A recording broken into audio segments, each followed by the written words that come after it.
After 10 years, Liberal insiders and elites never had it so good as the Prime Minister forces young Canadians to make sacrifices. Young Canadians can't afford a home, yet CMHC execs got $30 million in bonuses for helping contribute to the Liberal-made housing crisis. Over 700,000 kids line up at a food bank every month, yet EDC execs get $45 million in bonuses for helping cover Liberal incompetence on COVID benefits. How many more sacrifices do young Canadians have to make so the Prime Minister can keep lining the pockets of his elitist buddies? The Honourable Leader of the Government in the House. Madam Speaker, my honourable friend, well, you know what he's done? Time after time after time after time, the measures that would help Canadian youth, they're against them. Whether it be student loan relief, whether it be the fund or the savings program for first-time home buyers, whether it be creating and building national projects that are going to give opportunities to young people from coast to coast to coast.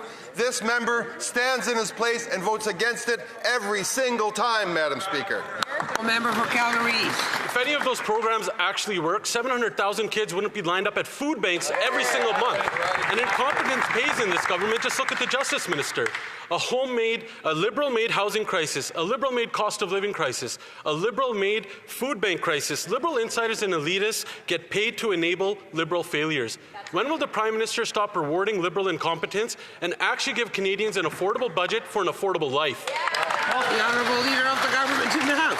Madam Speaker, it's Halloween, and we certainly want to wish a happy Halloween to all Canadians. There's another big holiday coming up. Canadians would like to have a Christmas, a holiday season in peace. No ads with the Leader of the Opposition, that Grinchy guy, screaming at them through their television screens or their telephone screens, Madam Speaker. Mr. The finance critic on the other side should stand in his place right now and tell Canadians they can be off the hook. We're not going to have an election. We're going to vote for that great Liberal budget. The Honourable Member for Dufferin-Caledon. Sacrifice more. That's the message this Liberal Prime Minister just gave to young Canadians. You know, the young Canadians living through generationally high youth unemployment. Young Canadians who have mostly given up hope of ever owning a home. Yep. Meanwhile, Liberal insiders get rich. Liberal-appointed executives at BDC are getting, on average, a bonus of $216,000. A young Canadian would be desperate to have that as a salary. So, as the budget approaches, what sacrifices are these young people being asked to make while they get Liberal insiders rich bonuses? Right on. The Honourable Secretary of State. Thank you, Madam Speaker.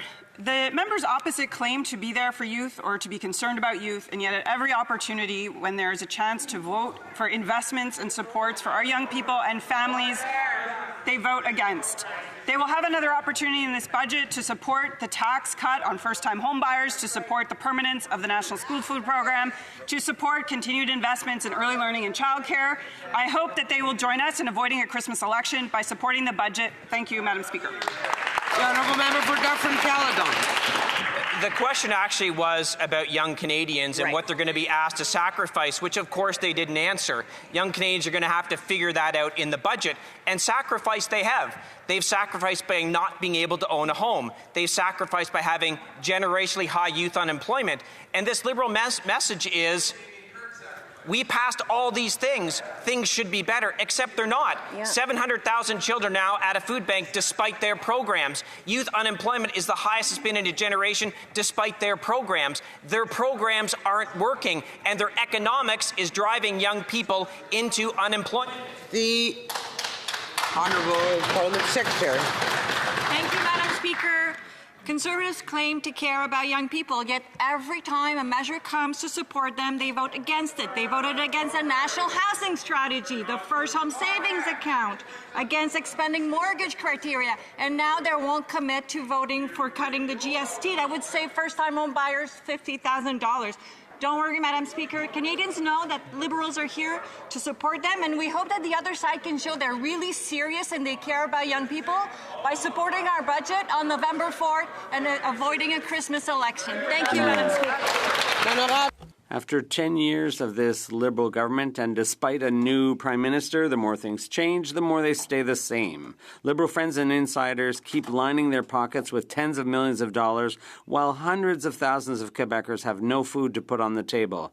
Why is the Prime Minister feeding BDC, Via Rail, and EDC execs annual bonuses of over $100,000 instead of feeding families who can no longer afford groceries? What world does the Prime Minister live in, expecting young people to make more sacrifices while he gives millions to the rich? The Honourable Government House Leader.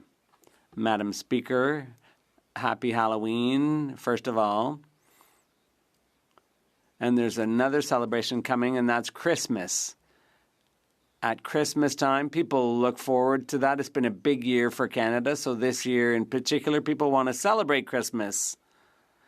So we're going to table a budget, and Canadians would like our Liberal plan, the Prime Minister's plan, to build a very strong country.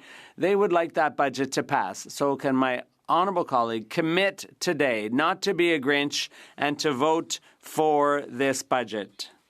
The Honourable Member for Mégantic-L'Érable-Lotbinière. Well, at Halloween, is the Government House Leader going to stop scaring Canadians? What Canadians want is an affordable budget for an affordable life. And it's that government's responsibility to deliver. And I'd like to quote from the Nutritious and Affordable Food Basket's findings in their report. Over the past 3 to 4 years, more and more families supported by Alima have been experiencing severe food insecurity. That's Canada in 2025. Does the Prime Minister realize that young families have nothing left to sacrifice? The Honourable Government House Leader. Madam Speaker, unfortunately, the Conservatives have systematically voted against all our supports for Canadians, which aim precisely to help them get through the month and make ends meet, whether it's assistance for families, dental care, pharmacare, child care. Systematically, everything we've put in place to make life more affordable for Canadians, the Conservatives have voted against. Madam Speaker, it's Halloween and the Liberals are trying to scare people. They're threatening to call an election if their budget isn't passed as is, but they're in a minority.